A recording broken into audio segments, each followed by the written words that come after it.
Hello, welcome to my presentation where I will observe myself as a critical reader. When I first signed up for this class, I was under the impression that we would be doing journals and discussions and it would be a boring online class. Because, hello, we've all been there. But boy was I wrong. Experiencing literature really was truly that. We experienced literature. Every week, Professor Holm would provide us with different assignments that would always require us to put on our thinking cap and be critical thinkers and critical readers.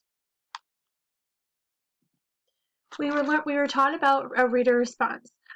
I never really did a reader response, especially in a college class, but I think it was extremely helpful, especially with the readings that we did this semester. I liked that the reader responses would go over different strategies to help you understand what you read. It was very interesting for me to use this tool because it broke down every aspect of the story. I really liked how we had to ask questions in the beginning of what we thought during our reading, so that was pretty helpful to me. I really also loved the story, The Things They Carried by Tim O'Brien. And the reason I liked that we did a reader response for this was because when I first read this story, it was one of the longest short stories I read. It was one of our short stories that we read for this semester, but it was the first one. So right there, I was very nervous when I first did this, and the reader response truly helped me understand and helped me go over what I learned and what I had questions about and what I needed help with, and it broke it down for me. So I thought it was a really great way to examine this story. The next part is the critical reading strategies, and I chose to do A Worn Path by Eudora Welty. The reason I chose this story is because I really liked this story, and in the beginning of the story, you didn't really think it was going to end the way that it did. But I liked using the different strategies while I read this story because it really helped me. Um, Phoenix went through a lot of struggles in this story to get to where she was at the end of the story. And for me, it was really helpful to use the strategy of highlighting. I highlighted pretty much everything in this story so that when I went back to reread it, I knew exactly what I wanted to go over and what I needed to go over. I also really liked the story because I thought that it was easy to identify the rhetorical devices that the author used, and it was easy to figure out why Phoenix did the thing that she did at the end of the story.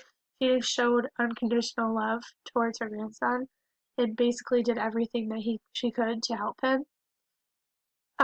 With this story too, if you look on the right of the screen, I put a picture of the vocabulary.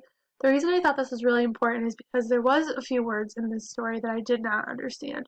And when I did the reader response on this, I was able to focus on the vocabulary and it helps me understand what was going on in the story a little bit better. So that was a good thing. We had a lot of digital tools in this class, and that's what I thought was really awesome about it. Because like I said in the beginning, I've taken online classes and they have just been read something from the book and decide what you want to talk about in your discussion board, and it's the same thing in every class. But with this class, it really helped with the digital tools that Professor Holm gave us. I really liked Flipgrid. That was probably my favorite. It was a really unique way for everyone in the class to kind of know each other without actually knowing each other.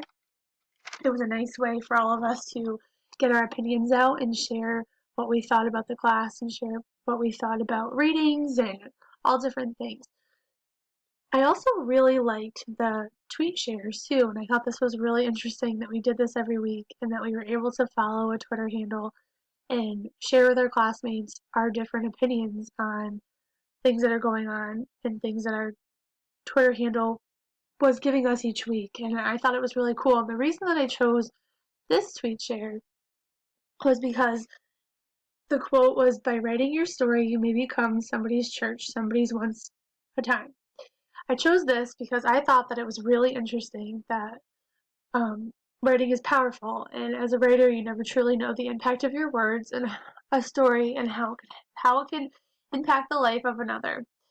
It creates similarities, connections, and to help someone go through tough times or happy times or anything in life. And I thought this was really cool because this tweet basically brought up what we were learning about in the class and, all the different stories that we're reading and the meanings that go behind them and why we did what we did. So I thought that was cool too. Critical thinking in a literature class versus my other class, which was AR 201. It was an art class.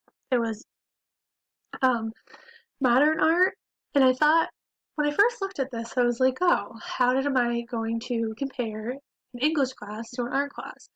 But once I started writing, I found it actually kind of easy.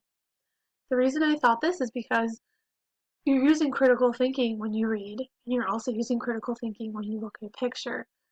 In my class, Professor Mueller would always put up different pictures and have us look at the different details in the picture, look at the color, the paint strokes, the different images, signs of what the characters were doing, signs of the time of the when the painting was made and the movement that the painting was created in. But then you also look at all the things that we learned in this class in English, and we looked at the different poems. You have to critically think for a poem. You have to critically think when you read a short story. All the different vocab and how you have to think when you read those. It all ties together. And I did in the middle of this, I said that they both have, you look at the characters, you look at the characters in a poem or a story, you also look at the characters that are in a picture. And you look at why are they in this picture or why are they in this story, and they both kind of connect, the symbols that are in a story and the symbols that are in a painting. There could be a symbol in a painting like a piece of fruit. Maybe a piece of fruit was in there because it was the because it was the painter's favorite fruit, or maybe because it had something to do with the character that was in the painting as well. But you never know because they both you have to critically think to get the answer for both of them. Challenges in this course. My main challenge in this course was poetry.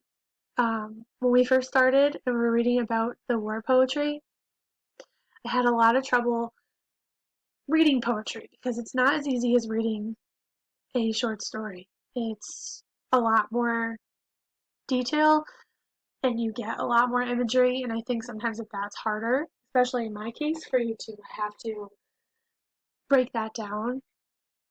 So poetry has always been a hard thing for me, and it was hard for me to decipher the meaning or a theme of a poem because it didn't have as much as a book or a short story. It was hard for me to write poetry, especially because I could never think of things to write about and it would just flow nicely together or make sense. The war poetry in this class is hard for me to understand the way of truly understanding the underlying meaning of some of the words. And if I didn't use the strategies that we learned and didn't use the handouts that we were told about poetry, I would not have understood it. So I can say that that definitely helped me. My most memorable moment in this class was when we read the story by Sherman Alexie. Most of you are probably wondering why I picked this story, but the reason that I picked this story is because, yeah, it was one of our first assignments in this class, and it was an article that was an excerpt from Superman and Me by Sherman Alexie. I don't know why, but I have definitely thought about this story the whole semester, and I really liked the way that Sherman Alexie started it, and this story really stood with me. And I mean, I loved how Alexie added so much detail and the reason behind how reading and writing changed him, and how he immersed himself in to make sure that he didn't turn out to be the stereotypical Indian boy.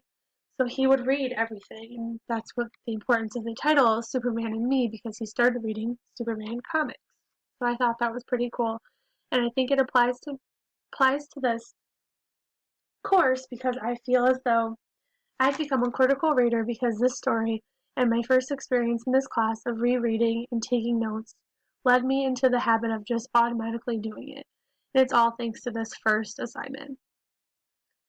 I would say that my aha moment in this class would be actually writing my own war poem. I was incredibly proud of myself in writing this poem, and I got very interested in writing down my own thoughts, and when I feel it necessary, I jot them down in a journal. So I will say that this war poem definitely helped me feel more confident in my own writing, and it was really nice to use the war poems that we used in class and really um, use the responses that we did for them, and that's what helped me create this poem. So it was definitely easier for me to write it because I saw such great poems that we had to read, so it made me create my own poem. So thank you, English 201. I learned a lot of valuable things that I will take with me in my further endeavors in Sacred Heart. And I really want to thank you, Professor Holm, for all of the important things that you taught us this semester. And I hope that all of you have a great summer.